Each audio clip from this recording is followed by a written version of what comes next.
बाबा, Estonia से प्रश्न पूछा।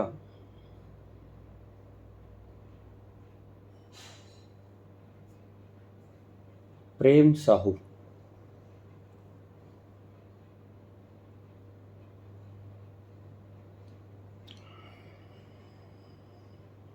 ये काल भैरव कौन है? महाकाल कौन है?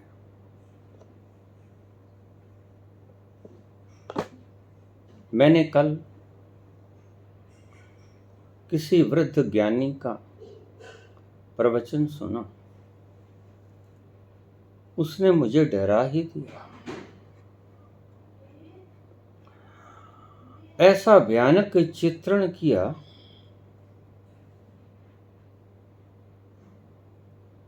काली के रूप में कि मेरी रूह तक कांप गई।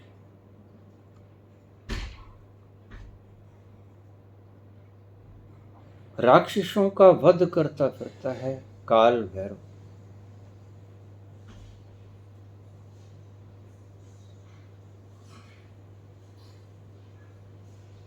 ये क्या है?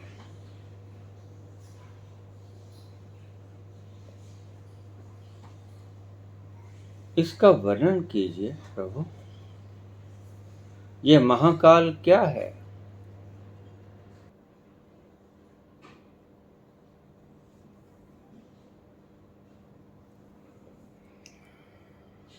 कृपया वर्णन कीजिए उल्लेख से। मैं तो इनके रूप को सुनकर कांप रहा हूं। और वह महान आत्मा जो बोल रहे थे, थर्राने वाली आवाज में बोल रहे थे।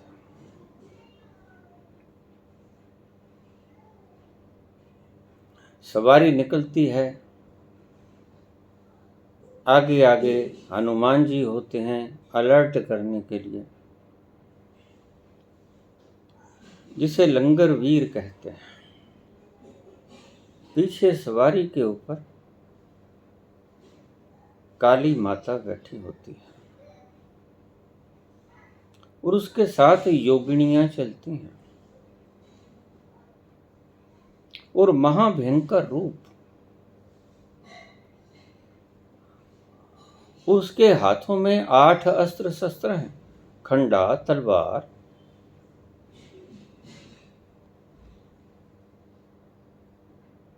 शंख, चक्र, गदा, ये 8 प्रकार के हथियार।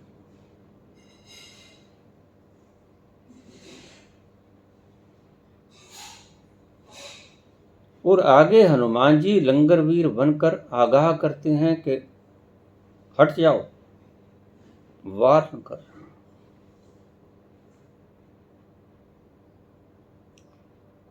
नहीं तो शक्ति आ रही है, तुम्हें खा जाएगी, मार देगी।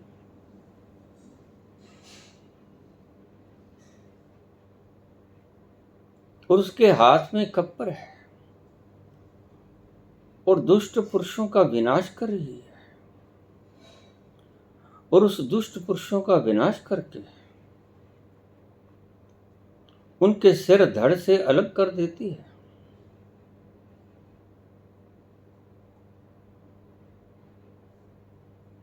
और सिर गूंथ लेती है अपने गल में माला पिरो के।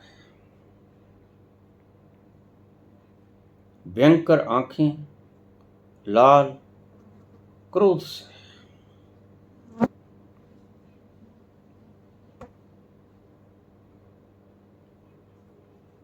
तपता हुआ चेहरा, काला नीला रंग, डरावना रंग, डरावनी करतूतें। जो सामने आता है उसको मार देती है, मुंड को गले में डाल लेती है।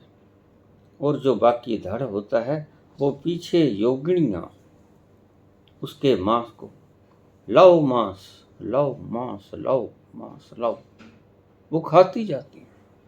ऐसा दृश्य वर्णन किया इस महान आत्मा ने कि मेरी रूह रूह कंप गई। मैंने वो वीडियो तुरंत बंद कर दी। अरे ऐसा वर्णन तो कभी किसी से सुना ही नहीं था, ये क्या है?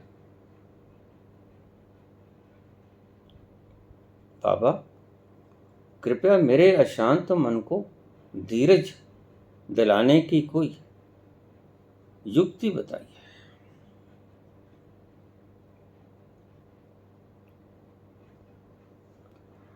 यह बेटा पाखंड है, कपो मत, डरो मत। इसी पाखंड के बल पर तुम्हें डराकर ये लोग आज बाबा बने बैठे, मेकअप करा के, त्रिपुंड लगा के।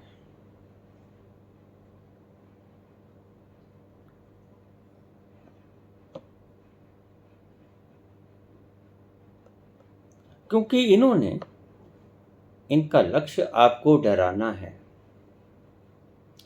और डराकर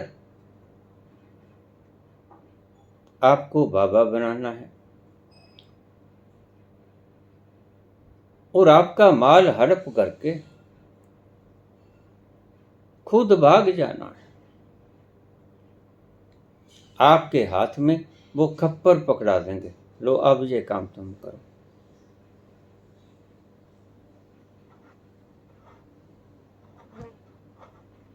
रौद्र रूप और देवता गण गए शिव के पास कि इसकी समाधि खुले तो इस आफत से पीछा छूटे। तो वहां नाचना और शोर हुड़दंग मचाना शुरू कर दिया। भगवान शंकर की समाधि खुली तो उन्होंने प्रश्नवाचक चिन्ह से पूछा, क्या बात है, ये सभी ऐसा क्यों कर रहे हो? तो देवताओं ने बात बताई, प्रभु त्राहि माम, बचाओ हमें। रौद्र रूप में यह शक्ति रूपिणी काली वध कर रही है। जो आगे आता है उसका मुंड अपने गले में और योगिनियां पीछे अपना भयंकर रूप दिखाती हुई लव मांस लव, आदमी का मांस खा जाती हैं और डिमांड करती हैं। इनका पेट ना जाने कितना बड़ा है, भरता ही नहीं, पूरे आदमी को खाकर नहीं भरता। और कितने आदमी खा लिए इन्होंने। लालच, डर, मैंने शुरू से ही बोलता आ रहा हूं। ते पाखंडियों के लूटने के दो ही तरीके थे। या तो आपको लालच दिखा दो, स्वर्ग में झरने बहते हैं शराब के, पुण्य कर्म करो और दान भी करो और दान भी हमें करो। या आपको डराया जाता, बुरे कर्म करोगे तो यह शक्ति रूपी काली आपका मुंड उतार देगी, गले में डाल देगी और पीछे योगिनियां आई, वो आपका मांस हड्डी सब चबा जाएंगी, कुछ ना बचेगा और रक्त भी जिगरेगा और उससे अनेक उत्पन्न होंगे राक्षस।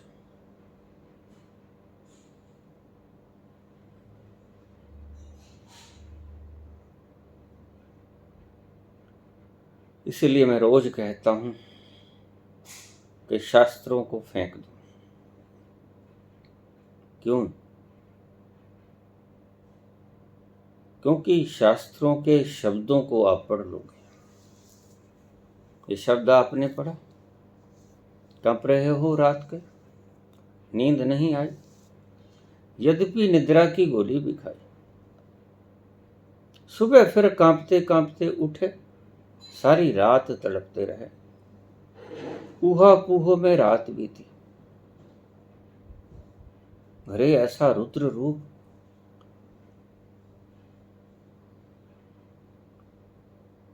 मैं पाप ना करूं, ये मुझे खा जाएगी, फिर क्या पता कौन पाप कौन पुण्य। तो ये कहेंगी कि हमको दक्षिणा दो तो वो पुण्य, और किसी गैर ब्राह्मण को दक्षिणा दे दी तो वो पाप। भूखा कोई तड़पता फिरे कोई बात नहीं, पेट ब्राह्मण का भरना चाहिए।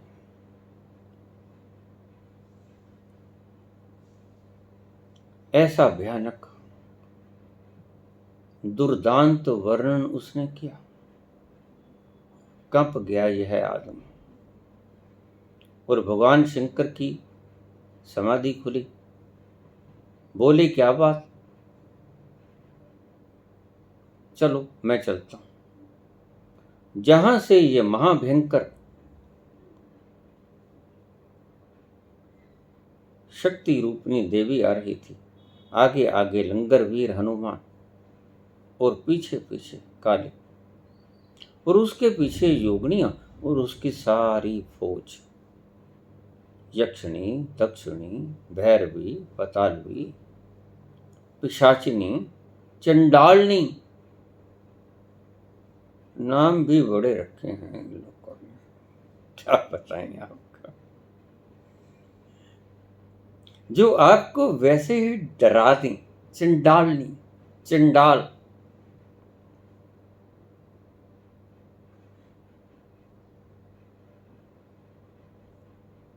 तो दुष्ट कौन? ये डराने वाले लोग दुष्ट, या प्रेम का प्रचार करने वाले लोग दुष्ट? तभी मैं रोज कहा करता हूं कि इन शास्त्रों को फेंक दो। क्यों फेंक दो? क्योंकि अगर आपको अरबी भाषा में कोई किताब दे दी जाए, या फ्रांसीसी या रशियन, जिस भाषा को आप पढ़ नहीं सकते, पहली बात तो आप उसको पढ़ नहीं पाओगे। कोई माथा पच्ची करके किसी गुरु के संयोग से आपने पढ़ भी लिया तो आप उन शब्दों का अर्थ नहीं करने पाओगे। और अगर किसी गुरु की कृपा से, सहायता से आपने अर्थ भी कर लिया तो आप उस अर्थ का मर्म तो बिल्कुल नहीं जान पाओगे। सो तीसरी बात के ऊपर मेरा सदा ही जोर रहा है, रहस्य, मर्म, उसके भीतर के छुपा हुआ भेद क्या है। शब्द भी आप रोज दोहराते हो तोते की तरह। जरा देखिए, ये गीता को बोलने वाले लोग ऐसे फर्राटेदार श्लोक बोलते हैं कि संस्कृत खुद शर्मा जाए। और फिर इनसे अर्थ पूछो तो शायद ये अर्थ न बता पाए, तो इनके गुरु अर्थ बता देंगे कि ये अर्थ, जो महाज्ञानी समझते हैं अपने आप को। कोई प्रश्न पूछो, उनका जवाब इनके पास चैलेंजेबल पर्सन्स, ये जवाब दे देंगे। लेकिन जवाब माटी है, माटी। तुम्हारे शब्द भी माटी, तुम्हारे शब्दों के अर्थ भी माटी, जब तक तुमने उसका रहस्य नहीं जाना कि ये है क्या। बोलने वाला बोल देगा, शब्दों को रट लोगे, अर्थ पूछ लोगे किसी ज्ञानी सज्जन से, लेकिन रहस्य कहां से लाओगे? रहस्य तो कोई जानता नहीं। रहस्य तो एक बिरला पुरुष जानता है। रहस्य तो कोई नानक, कबीर, कोई दादू भीखा।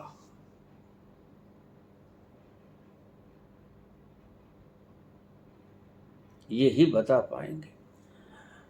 कोई बुद्ध, कोई महावीर यही बता पाएंगे इसके भीतर रहस्य है क्या। तो बड़ा विस्तृत विवरण किया।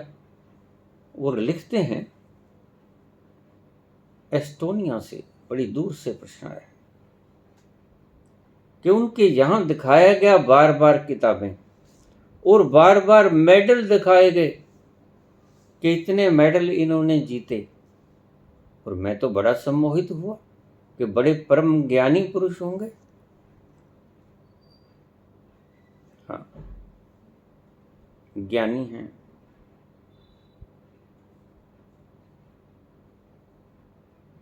पोथी पढ़ पढ़ जग मुआ, पंडित भया न कोय। ये सभी पोथियों को जला दो। ये जलाने योग्य कबाड़ इन्होंने अलमारियों में छिन रखा है। ये इनकी खोपड़ी को पूरा भर दिया है। देख कैसा दुर्दांत वर्णन किया, तुम्हारी रूह तक कंप गई। ऐसा ही दुर्दांत वर्णन नरकों का किया हुआ है। ऐसा ही सुंदर लोभायित वर्णन स्वर्गों का किया हुआ है। इनके पास दो ही चीजें हैं, मैंने पहले से बोला, और दो ही चीजों से आदमी काबू में आ जाता है। चाणक्य कहते हैं कि साम दान दंड भय, ये चार चीजें हैं नीतिगत राजनीतिगत। लेकिन मैं कहता हूं कि चार में से अगर दो ही अपना लो सफिशिएंट है। ब्राह्मणों ने ये दो ही अपनाए।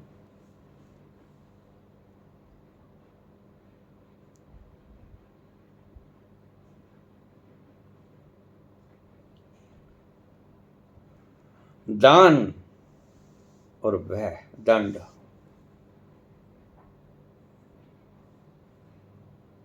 या तो भय दिखलाया, यही जो आप विकराल वर्णन किए अभी, मेरे तो खुद की रूह कांप गई। क्या बताएं अब, आपकी बातों को सुनकर क्या मजा आया। इन बेवकूफों की बेवकूफियों पर हंसी आई। कोई थोड़ी बुद्धि रहस्य की होती, रहस्य तक पहुंच की होती, पूछने वाला भी वैसा ही बुद्धू और बताने वाला महाबुद्धू, और दिखाने के लिए कि मैं ज्ञानी हूं इतनी किताबें सामने रखी। ये काहे किताबें सामने रखी हैं?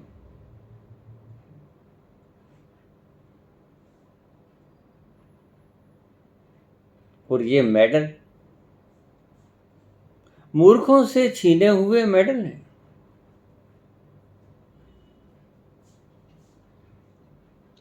कहते अंधों में काना राजा, मैं कहता हूं कि अंधों में मूर्ख अंधा राजा। अंधा तो है पर ये मूर्ख है, मूढ़मती है, इसलिए ये राजा।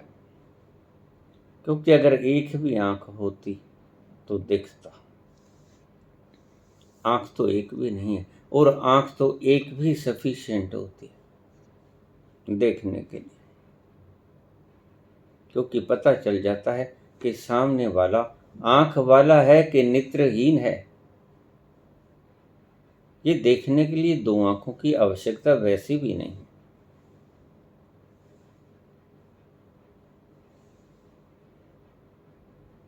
आंख मात्र होनी चाहिए।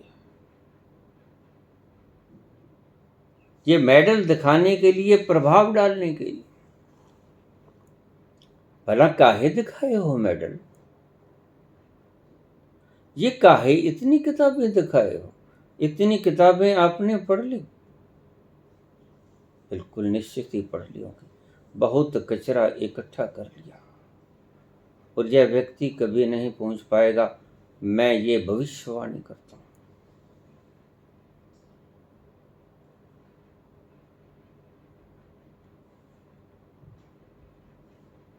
जिसके अंदर इतना कचरा भरा हो, पहली बात तो उसको सन्मति आने के लिए जगह ही नहीं बची। सारा गिर गया शास्त्रों की मति से, तो सन्मति आएगी भी तो वापस जाना पड़ेगा। नो वैकेंसी, खाली जगह कोई नहीं, नो एम्प्टीनेस, वापस जाना पड़ेगा। इसलिए परमात्मा भी अगर इनके भीतर प्रवेश करना चाहे तो नो वैकेंसी, नो स्पेस देखकर वापस हो जाएगा। परमात्मा सभी के भीतर रोज प्रवेश करने की कोशिश करता है। और रोज शब्द मैंने ज्यादा कह दिया। हर पल हर क्षण परमात्मा बाट जोहता है कि कब आप थोड़ा सा छिद्र जितनी जगह दे दो उसको आपके भीतर प्रवेश करने को, लेकिन नहीं, आप इतना एयर टाइट कर देते हो उसको कि परमात्मा आपके भीतर प्रवेश कर ही नहीं पाता। सारे रास्ते बंद, सात सात दरवाजों से ढके रहते हो तुम इस दुर्ग को अज्ञान के कि कहीं भीतर ना आ जाए सूरज की किरण।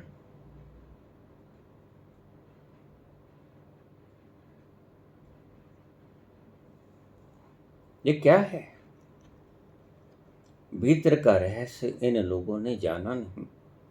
कहानियां कह के आपको डराने के आदी हैं। यही कुछ किया है। जिस जिस संस्कृति पर आप गर्व करते हो, गर्व से कहो। गर्व की बातें सुन, ये गर्व की बातें।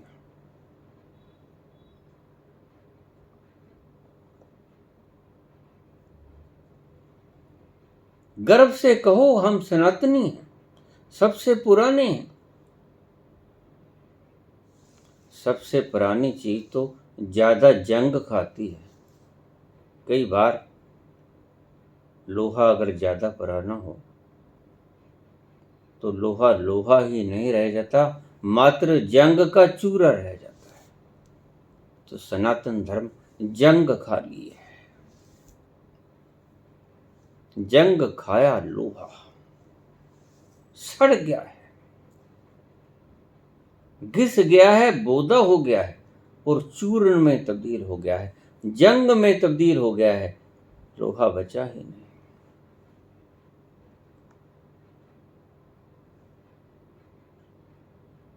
जिसे देखो तोता रटन, जिसे देखो तोता रटन।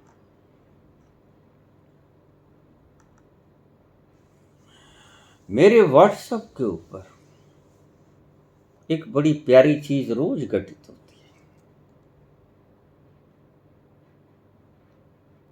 मुझे ज्ञान देने के लिए इतने ज्ञानी उमड़ पड़ते हैं, बेहिसाब ज्ञानी उमड़ पड़ते हैं, और मैंने खुद नहीं पढ़े ऐसे ऐसे शब्द जो वो मेरे व्हाट्सएप पे डाल देते हैं, और मैं उन शब्दों को पढ़ पढ़ के हंसता हूं। उन शब्दों को पढ़ के नहीं हंसता, इसलिए हंसता हूं कि अज्ञानियों ने क्या तोहफा भेजा है।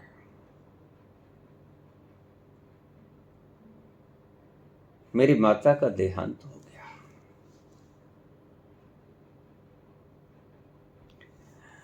तो घर में सत्थर बिछाई गई।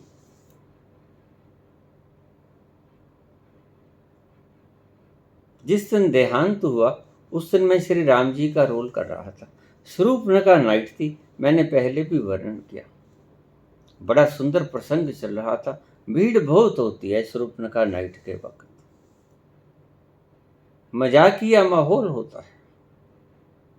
बड़े सुंदर कलाकार, स्किट्स बहुत होते हैं, सुंदर सुंदर गाने होते हैं।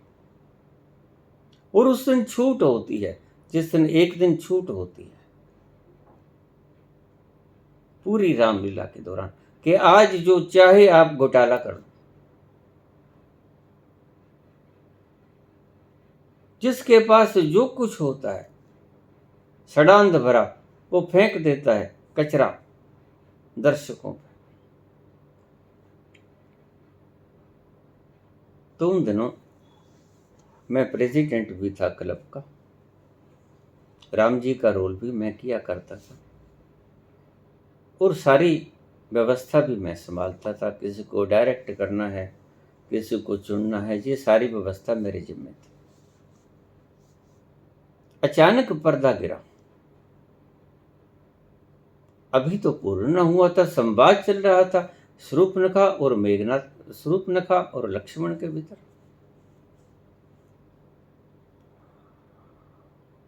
हंसी ठट्ठा मजाक चल रहा था, मखौल। पर्दा गिरा दिया गया। सभी अधिकारीगण हमारे क्लब के सभी दौड़ के भीतर आए, मेरे पास आए, पांव छुए, हाथ जोड़ के खड़े हो गए। मैं हतप्रभ देखता रहा, मुझे कुछ समझ ना आया। कहते, राम जी, माता बीमार थी क्या? मैंने कहा, माता बीमार थी? कौन सी माता? अब उस वक्त तो मैं भूला हुआ होता था सब कुछ, क्योंकि जैसे ही मैं वर्दी डाल देता बाहर से मेरा कनेक्शन ऑफ हो जाता। तो फिर तो मेरी माता कुशल्या ही रह जाती, या कैकेयी या सुमित्रा। माता बीमार थी, माता तो ऐसी कोई बात नहीं। क्या हो गया माता को? कहते, माता का स्वर्गवास हो गया। तो मैं थोड़ा होश में आया। मैंने कहा, फिर आपने पर्दा क्यों गिराया? कहते, इतनी बुरी खबर।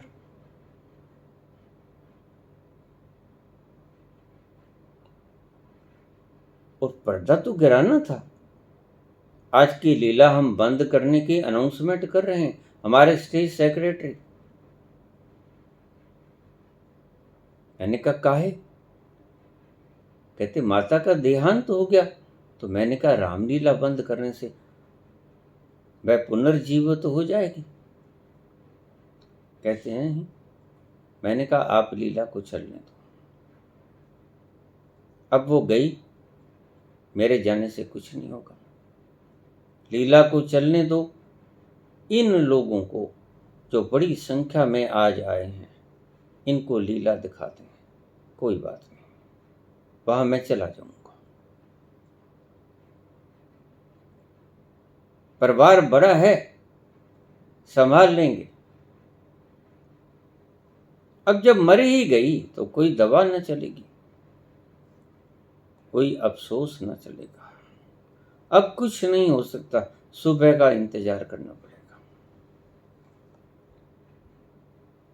तो हमने वो लीला चलाई। तो मैंने स्टेज सेक्रेटरी को समझा दिया कि आप सिर्फ 1 मिनट पहले नाक कट जाए सूर्पनखा की, उसके बाद सूर्पनखा एक थोड़ी शिक्षा देती थी अपनी बहनों, लेडीज को, कि ऐसा दुष्कर्म मत करना, ऐसा मत करना।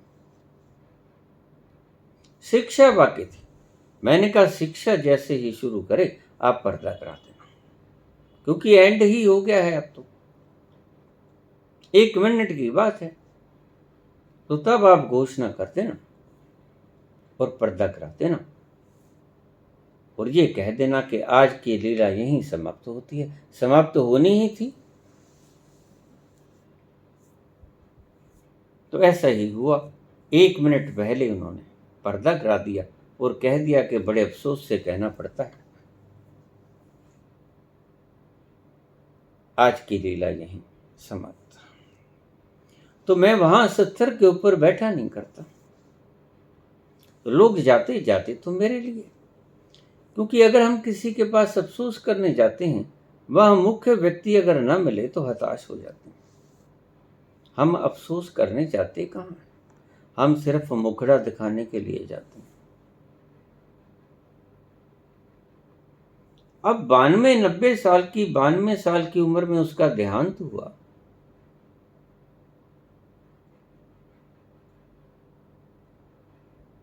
तो वो आदमी कितना जिएगा? और फिर आप गुलाल खेलते हो, खुशी मनाते हो कि प्रभु तूने अपनी अमानत वापस ले ली। और जब वो अमानत जल्दी बुला लेता है, कोई 25, 30, 40 में तो आप रोते हो। तो तब आपको ये सूझ नहीं आती कि अब वो अपनी अमानत वापस ले गया, तुम्हें तकलीफ क्यों हो रही है? 90 साल का 92 साल का ले जाए तो आपको तकलीफ और खुशी मनाते हो, और 20, 25, 40 साल का ले जाए तो आप दुख मनाते हो। तो आप भगवान को कहते हो ये तो अच्छा नहीं किया, क्योंकि तू मेरे ढंग से नहीं चला, क्योंकि तू मालिक थोड़े ही है। मालिक मेरे बाहरी शब्दों से है, भीतर से तो तू मेरा गुलाम है। मेरे हुक्म को मान, मैं तेरे हुक्म में राजी नहीं, मेरी व्यवस्था के हिसाब से चल। 90 का हो जाए ले जा, 20 का हो जाए तो मत लेके जा, चाहे तेरी अमानत है चाहे नहीं है।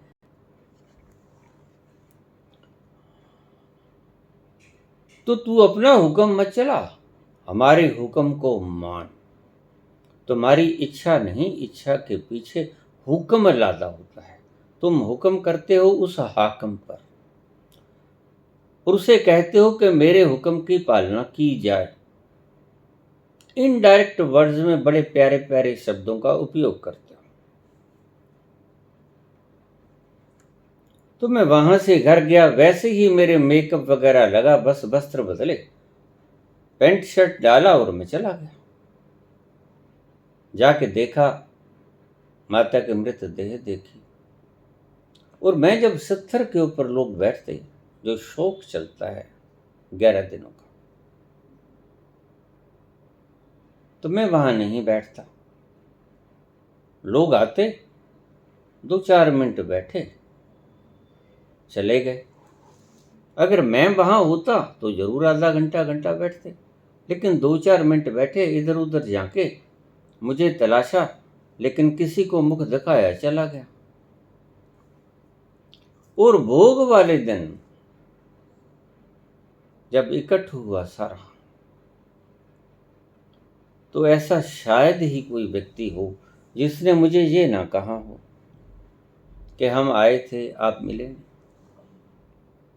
बता ही दिया किसी न किसी ढंग से कि हम आए थे, अफसोस करने आए थे। और भला तुम्हारे अफसोस करने से क्या होगा, मुर्दा तो कभी जिंदा हुआ नहीं।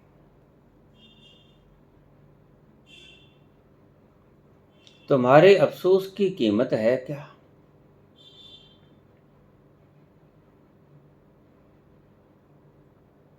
तो मैंने कहा मैं इसीलिए नहीं आया कि तुम मुझे शास्त्र के वो शब्द सुनाओगे जो तुम्हारे लिए बकवास हैं, और जिनको आप समझाओगे वो मैं पहले से ही जानता हूं।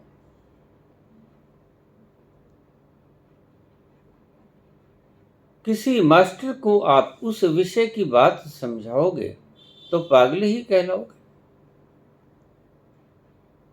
अब मैं किसी भूगोल के टीचर को समझाने लग जाऊं कि इंडिया का नक्शा कौन, तो मूर्ख ही तो हूं, क्योंकि वो तो हमें समझाता है। तो मैं भला उसे क्यों समझाऊंगा?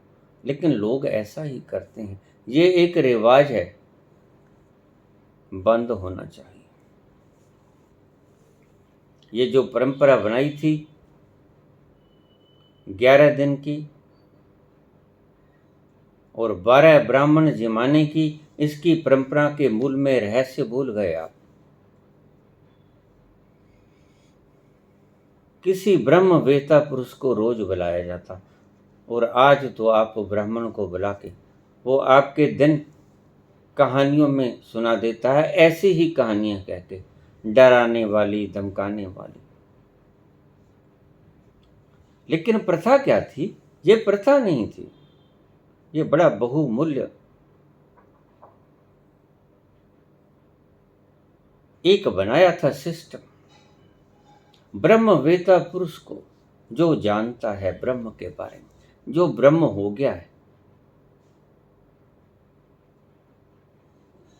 उसको बुलाया जाता कि प्रभु थोड़ा देर हमें तसल्ली बता दो, अज्ञानी लोग हैं, दुख होता है। जिस व्यक्ति ने 60, 80, 90 साल हमारे साथ गुजारे, वह चला गया, उसकी यादें मन से उतरती नहीं, स्मृतियों से भरा पड़ा है अचेतन मन, वो तंग करती हैं। हमें आके समझा दिया करो। तो ब्रह्म वेता पुरुष रोज आता 12 दिन तक, और रोज उसको भोजन कराया जाता। एक ब्रह्म वेता वह समझाता, और लोग बाग जो आज आपको समझाने आते हैं सत्थर पर कि आत्मा अमर है, क्या लेके आए थे, क्या लेके जाओगे, वो ब्रह्म वेता बताता आपको रोज। और वो लोग सुनने के लिए आते हैं, ना कि बताने के लिए। जो आज आपको तसल्ली देते हैं कि आत्मा तो मरती नहीं, ये तो प्राणा वासांशी जीर्णानि यथा विहाय नवानि गृह्णाति नरोपराणि तथा श्रीराणि विहाय जीर्णा अनन्याणि संयाति नवानि देहि। जैसे पुराने वस्त्र को उतार कर आप नए वस्त्र ग्रहण कर लेते हो, ऐसे ही आपकी आत्मा इस पुराने जरा जीर्ण शरीर को छोड़कर नए गर्भ में प्रवेश कर लेती है। यह ब्रह्मवेता पुरुष आपको समझाता, और जो जानता था वो समझाता। और आज तो आपको दंड की बातें समझाई जाती हैं। ऐसा करोगे सड़ोगे। तो यहाँ क्या कर रहे हो? यहाँ सड़ ही तो रहे हो। जश्न आपने कब मनाया? और जश्न मनाया तो एक बुलबुले के समान जश्न मनाया। पानी केरा बुदबुदा असमानस की जात, देखत ही छिप जाएगा जूं तारा प्रभात। जैसे सुबह का तारा देखते देखते भोर का तारा विलीन हो जाता है, ऐसे ही तुम्हारी मानस की जात है पानी के बुलबुले के समान।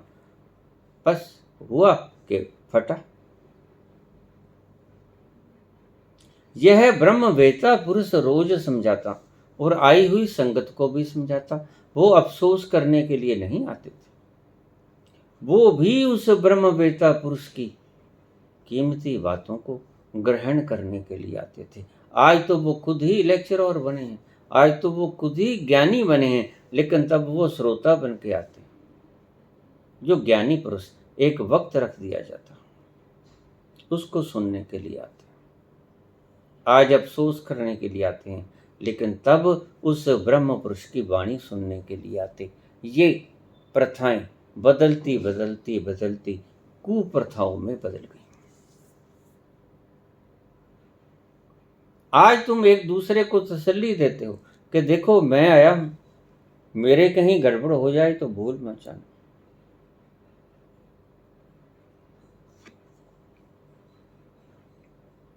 एक व्यक्ति के घर में कोई बूढ़ा मर गया था,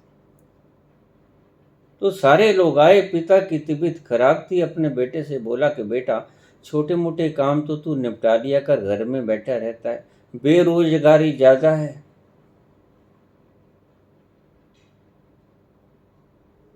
तो थोड़ा बहुत काम कर लिया कर, आज मेरी तबीयत खराब है।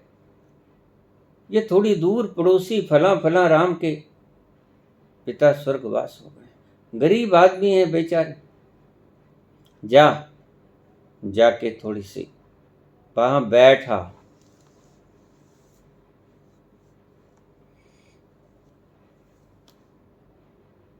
चला गया। पहले कभी गया नहीं था। सभी अपनी अपनी बातें कर रहे हैं, क्या बात थी, क्या हुआ, सभी पूछेंगे। सबको पता है क्या हुआ, मृत्यु आ गई और क्या हुआ, कैसे हुआ, सब पूछेंगे। ऐसा ही कुछ बकवास वहां चल रही थी। सभी जगह ये बकवासें होती और अच्छी लगती हैं सुनने वालों को, लेकिन उन्हें सही सांत्वना नहीं, सही ज्ञान देने वाला ब्रह्मवेता पुरुष चाहिए, वो है नहीं। सो फिर लोग आ जाते हैं समझाने के लिए, उसकी कमी पूरी करने के लिए, और कहते हैं कि देखो भूल मत जाना। मुखड़ा दिखा के आ जाते हैं, 4-6 मिनट बैठ के आ जाते हैं, चले जाते हैं। ऐसा ही तुम आदान प्रदान करते हो सांत्वनाओं का, कंसोलेशंस का। तो चला गया, बैठ गया। वो उसके बूढ़े को जानता था, सारी रात कांसता रहता, और वो बोलते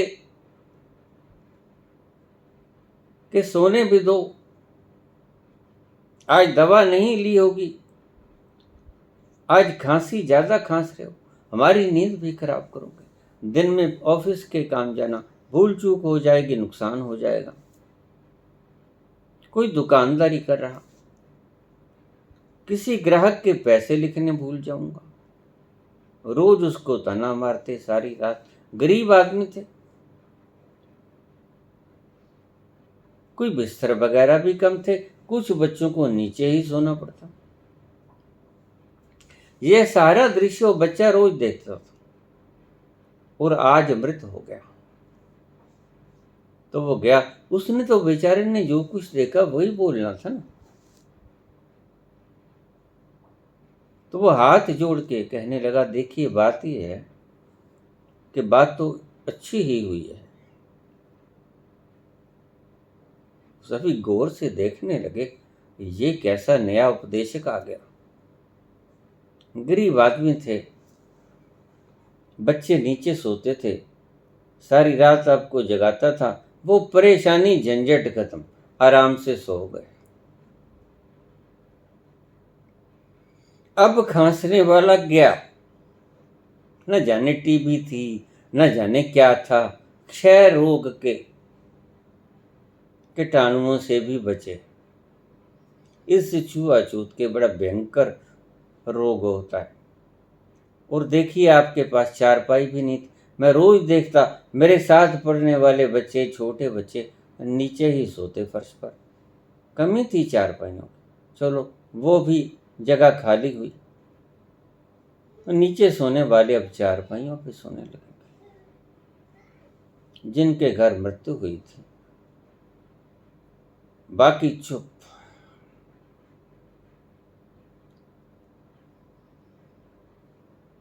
उसके विचार सुन के दुखी हो रहे हैं कि ये कैसा अफसोस किया है मूर्ख, किसने भेजा है, किसका बच्चा है ये।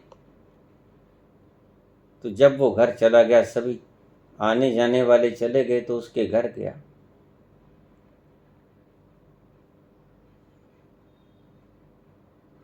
जाके कहने लगा, सेठ जी तुमने अच्छा किया, अफसोस करने के लिए मैं सदा ही आपके यहाँ आया, और आप मेरे पिता का देहांत क्या हो गया, इस मूर्ख पगले को भेज दिया। ऐसा ऐसा बोल के आया। अच्छा हुआ चारपाई खाली हो गई। सत्य बोलेगा बच्चा, जो देखा उसने। सारी रात खांसता रहता था, बलगम। सड़ांध मारती थी, वो मारती थी इसके पास जाने से। चारपाई खाली हुई, एक मरीज घटा, आपकी टेंशन खत्म हुई, आराम से नींद में सो गए, बोझ खत्म हुआ, अच्छा ही हुआ। और देखिए अगर गौर से देखा जाए तो अच्छा ही हुआ।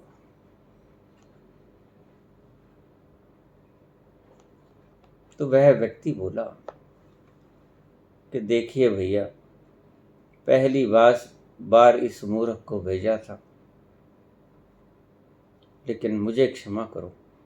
देखिए आगे से आपके घर कोई मरेगा तो अफसोस करने में खुद आया करूंगा।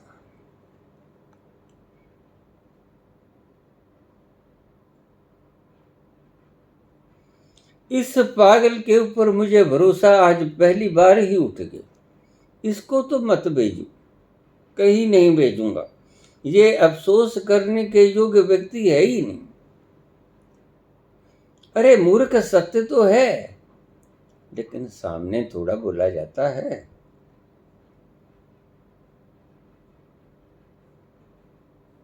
ये पाखंडी लोग पाखंड की भाषा को ये बोलते हैं। सत्य बोलने वाला सत्य बोलेगा, झूठ बोलने वाला झूठ का प्रसार करेगा। तो फिर शंकर खुद गए, उसके रास्ते पे लेट गए।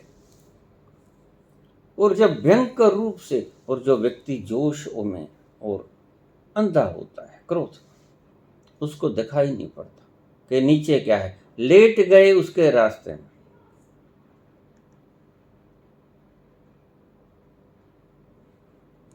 अब तक जीवा ठीक ठाक थी, अब भगवान शंकर नीचे लेटे हों, परम शक्ति के पुंज,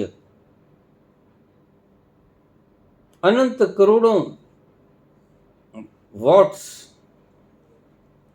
की बिजली का करंट, नीचे लेट गए। और जब गुस्से में जा रही है काली तो पांव पड़ गया भगवान शंकर के ऊपर और लगा करंट। ये जीभ बाहर खींच ली अगले ने, देखते हो ना, ये जीभ उसने खींची।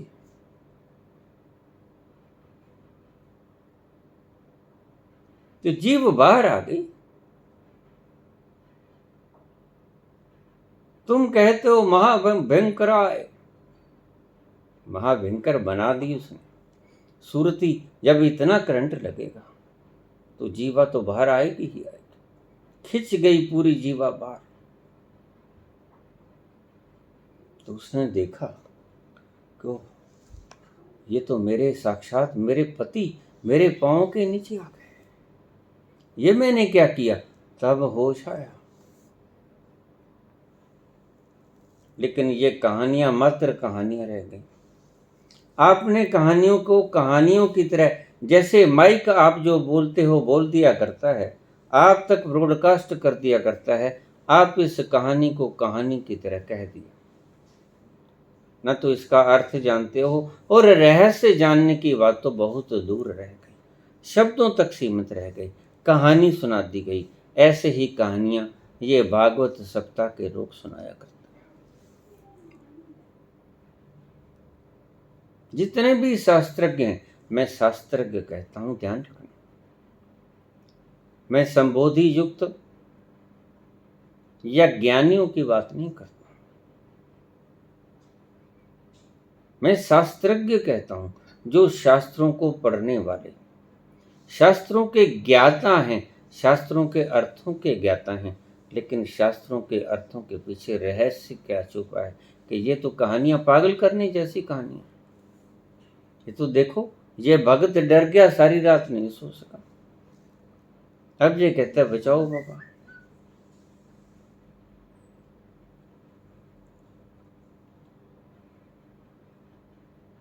अब मैं खाल ना उधेड़ूंगा आपके पखंडों की, तो और क्या करूंगा। एक बच्चे की रात की नींद आपने हराम कर दी, और न जाने कितने बच्चे हैं जो बेचारे मुझ तक पहुंचते ही नहीं,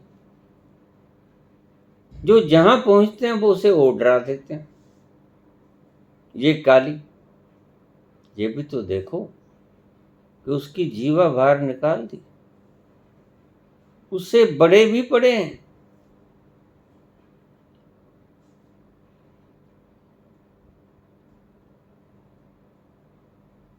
इसका अर्थ क्या था। इन शब्दों के पीछे गहरे राज छुपे थे, जिन्हें मैं रहस्य कहता हूं।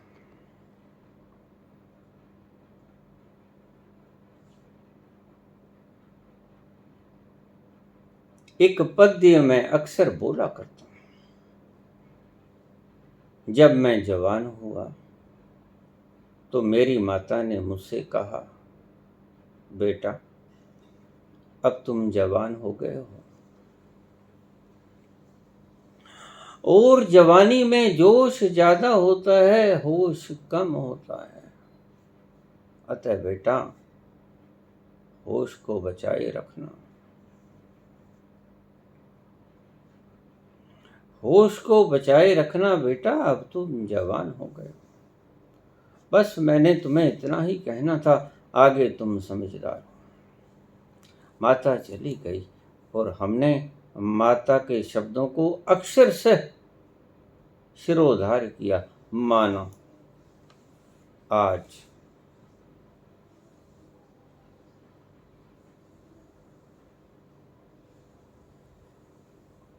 70 वर्ष का हूं, जोश तो खत्म है, होश ही बाकी है।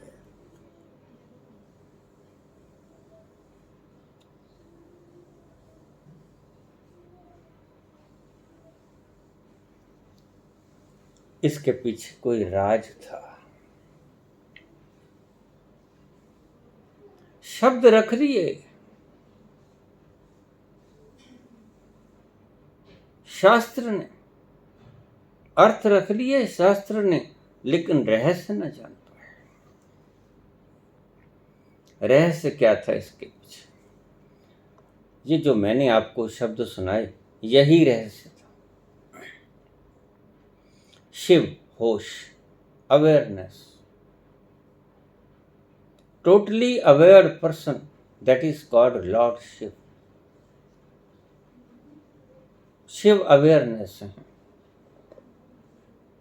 और काली, दुर्गा जोश है, शक्ति रूपेण संस्थिता।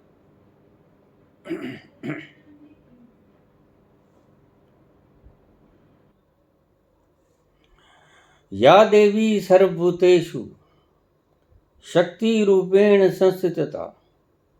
नमस्तस्यै नमस्तस्यै नमस्तस्यै नमो नमः। शक्ति रूपेण,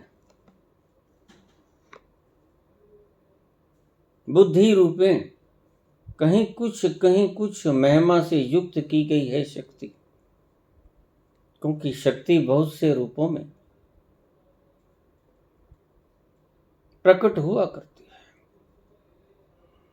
कहीं शक्ति रोशनी देती है बल्ब बनकर, कहीं शक्ति ठंडक देती है एसी बनकर, कहीं ठंडक गरमाइश देती है हीटर बनकर, कहीं शक्ति मशीनों को चलायमान करती है, कहीं शक्ति आपके व्हीकल्स को चलाती है। शक्ति रूपेण संस्थिता, इसलिए अनेक रूप शक्ति के बताए गए।